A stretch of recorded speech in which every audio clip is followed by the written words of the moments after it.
ரொம்ப உடம்பெல்லாம் புதுசா இருக்கு எனக்கு. இப்ப இங்க கிராஜுவேட்டாக வந்திருக்கீங்களே, நீங்க அத்தனை பேரும் ஒரு கமலாதேவி மிஸ்களா ஆகி உங்கள் மூலமா நிறைய பேரை நீங்க வந்து உற்சாகப்படுத்தி நீங்களா செய்வீங்க அப்படிங்கிற எனக்கு ஒரு நம்பிக்கை எனக்கு இருக்கிறது. இந்த ஆர்கனைசேஷன் ரொம்ப நான் பாராட்டுறேன்.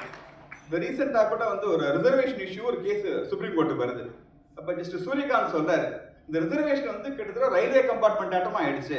ஒருத்தர் ஒன்ஸ் அதுக்குள்ள பூந்துட்டாங்கன்னா அடுத்த யாரும் நுழையப்படாதுன்னு இது பிளாக் பண்ணுவாங்க. நீங்களாம் நான் அண்டர்சோர்டு கம்பார்ட்மெண்ட்ல நான் டிராவல் பண்ணிருக்கிறேன்.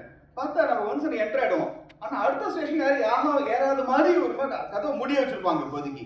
ஸோ வாழ்க்கையிலையும் அதே மாதிரிதான் ஒரு ஸ்டேஜ் ஒருத்தவங்க அடைஞ்சிட்டாங்க அப்படின்னா மற்றவங்களை பத்தி கவலையே பண்றது இல்லை.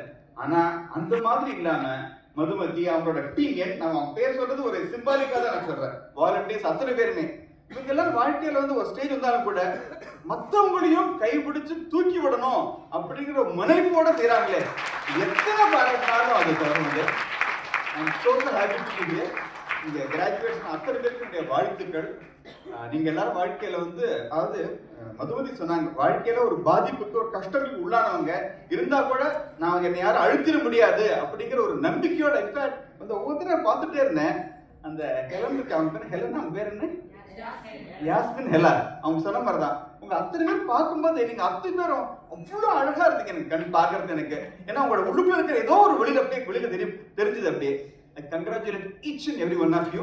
And உங்க எல்லாரும் மாதிரியும் நானும் பாரதிய பாஸ்கர் ஒரே கேட்பதற்காக தான் நான் இங்க உட்கார்ந்துருக்கிறேன். நன்றி, வணக்கம்.